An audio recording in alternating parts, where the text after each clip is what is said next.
Hey everybody, Tom Spence Fishing. Hope you're doing well today. Wanted to recap the Tennessee Bass Nation state tournament this past weekend on Watts Bar out of Spring City. 66 boaters, I want to say 30 some odd co-anglers, 2-day tournament. And it went pretty well for me. It went real well for me. I got a top 10 out of it and I'm tickled. I didn't get a lot of practice going in. I went down in March and did a lot of graphing, found some spots that played big time in this. Had a tournament, just a club tournament down there 2 weeks ago. Found a couple spots that helped me out in that deal too. But otherwise, I went into this with little practice. I didn't feel that I needed to go up there and hammer on it. So day one, I had 3 fish for 605. Wasn't real happy with that, but I was happy the fact me and my co-angler we caught fish all day long. I think we had 20 to 25 fish probably total.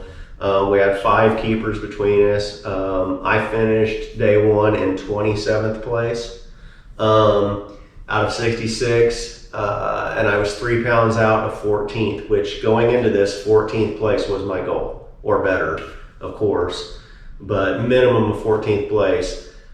The top 4 spots, boater and co-angler, get a spot in the Bass Nation National Championship for 2025. The next 10 down to 14th place get a spot, paid entry on both of them, to the 2025 Southern Regional, Bass Nation Southern Regional Qualifier.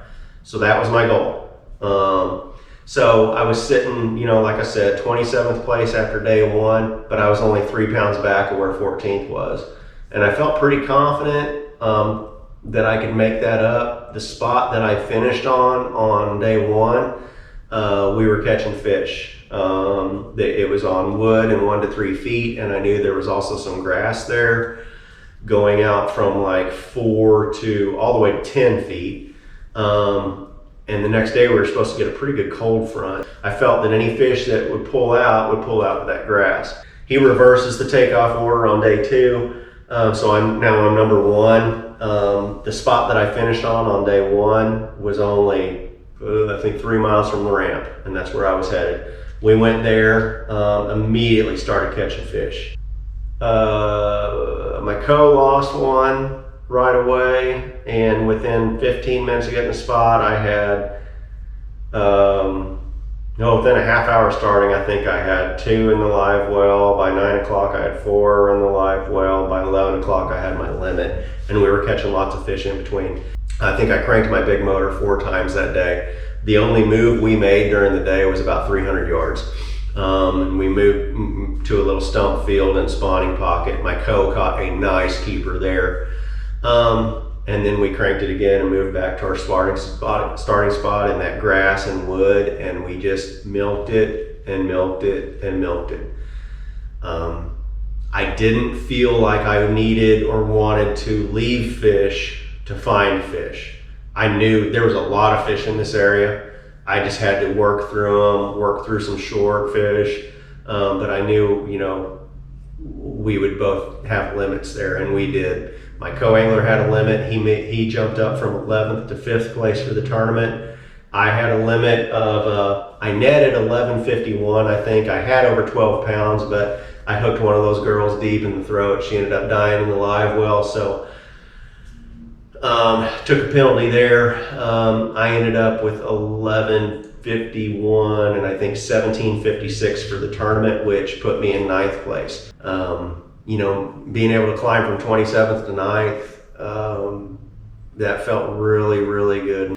What worked for me all weekend, this was my bread and butter. On a Yamamoto Cinco, 5-inch Cinco, green pumpkin black flake, Gamakatsu 3-aught straight shank worm hook, a pegged Naco 1/8 ounce tungsten weight, lightweight. I wanted it light.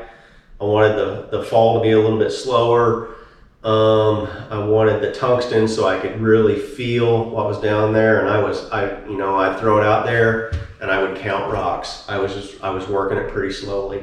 Throwing that on 14-pound Sunline Sniper line, and all of it on a Dobbins Rods Cadence Series 745. And it was a phenomenal setup for me. Apologize, day one, you know, I didn't get a lot of video. I think I won. I was so keyed up that I kept forgetting to hit the shutter button and mark spots when we'd catch a fish. Thanks for watching. Thanks for taking the time. Give me a like, share, and subscribe, and I will see you out on the water. Thanks. So this was our first spot, and I think this was right after we had come to it. We got ran off of it by a thunderstorm and some lightning, but we came back to it. My caught a keeper on a walking bait, topwater. I was flipping to some isolated brush with that Cinco. I didn't stick this one good. I lost 3 or 4 fish that morning before I settled down and finally started putting them in the boat. Good little spot right here. Shallow point covered in stumps outside of a spawning pocket, and they spawn around the stumps too. It's fairly well protected, but good little spot right here. We picked up a couple keepers out of it. Day one, I really concentrated on shallow wood and spawning areas, and just outside of spawning areas. It was the bread and butter. Like I said, we caught a lot of fish. This one's a short fish out of a laydown. That same laydown produced a keeper for me on day one, produced a nice keeper for my co-angler on day 2, and probably 3 or 4 short fish. So they are definitely there. You just had to work through them and keep a bait in front of their face, working slow. Like I said, it was short. We ran up lake shortly after this, up to the Phillips Branch area. That's kind of where this is right here. That's probably the only piece of cover that I threw at all day that wasn't a piece of wood. It's that shallow dock seems to always hold a fish for me. And then after this, we move on to day 2. You ready? Take us out, Tom. Boat number 66 is off. I got 65 right here in front of me coming up.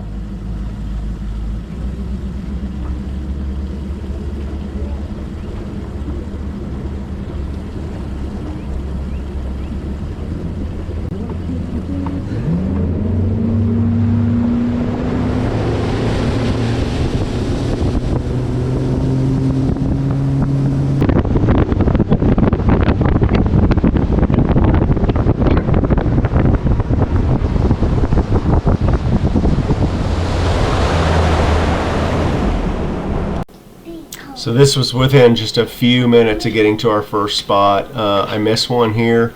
I immediately throw back in on it after I get my bait fixed. But I think they may have been on beds that I couldn't see. It was on shallow wood.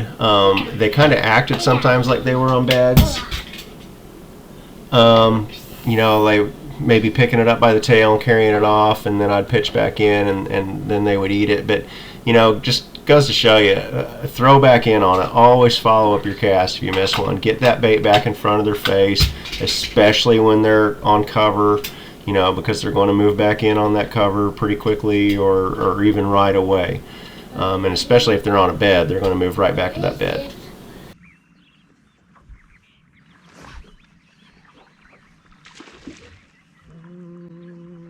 I don't know, maybe. It's going to flip him. He's not out. So this is my second fish. I'm trying to catch up to it out of a grass patch. It's running straight at the boat, and I finally get enough slack in to set the hook. And it's about 2.5 pounder. Like I said, my second one, feeling pretty good now. It's like, it's not, I don't think it's even 745 yet. And I've got 2 in the box, and feeling pretty good about things. Now I'm starting to get the feeling, you know, we're right next to where we finished yesterday, but I'm getting the feeling that I want to stay in this area for quite a while. This isn't a fish catch, but I want you to concentrate excuse me, on my front graph up there, what I'm looking at. It's mega live, you know, but I'm using it to scan for grass. I'm finding isolated patches of grass with it, not necessarily fish, but I can see fish above them. And throwing at that grass and using it to line up my casts on that. So really good tool, not just for seeing individual fish and spotlighting fish, but really good tool for locating cover and structure.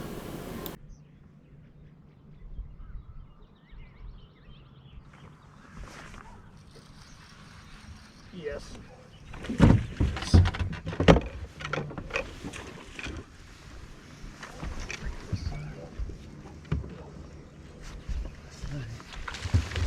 Yeah, thank you. Thank you, thank you, thank you, thank you. There we go. You felt better than this. Oh my goodness. I seen him running with that one. Ow.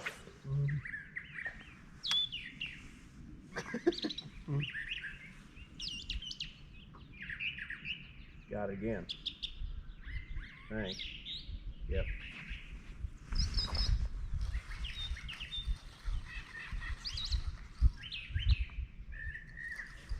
Yep. Yeah. Oh.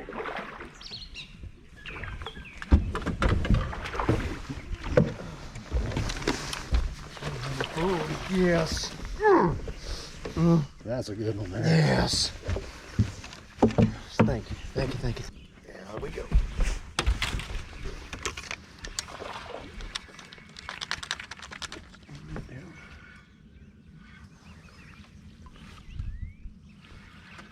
Strong fish.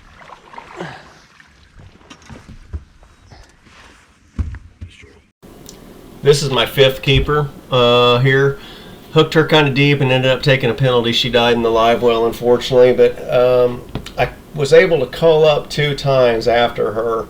Was able to cull up 1.5 pounds on my 6th fish, which I don't know where the footage for that is. I have no idea. And then on this one, my 7th catch, I culled up about 0.2 pounds, I think. I had to break out the scales and get do a lot of measuring on that and do a lot of math. But anyway, guys, it was a great tournament. You know, a 9th place finish with all those hammers I feel very fortunate. A 5th place for my co-angler was awesome. I was so happy to get him on fish and thankful for it. Check out Bass Nation in your state. Check out Tennessee Bass Nation if you're in Tennessee. Jake Davis, the president, runs a great show. Give me a like and a share and subscribe to me, please. It really helps me out. Comment, you know, let's talk fishing. Message me, whatever. Let's talk fishing. There's my 2 little guys. My wife brought them to weigh in, so it was really nice having them all there. So guys, you take care, and I will catch you out on the water.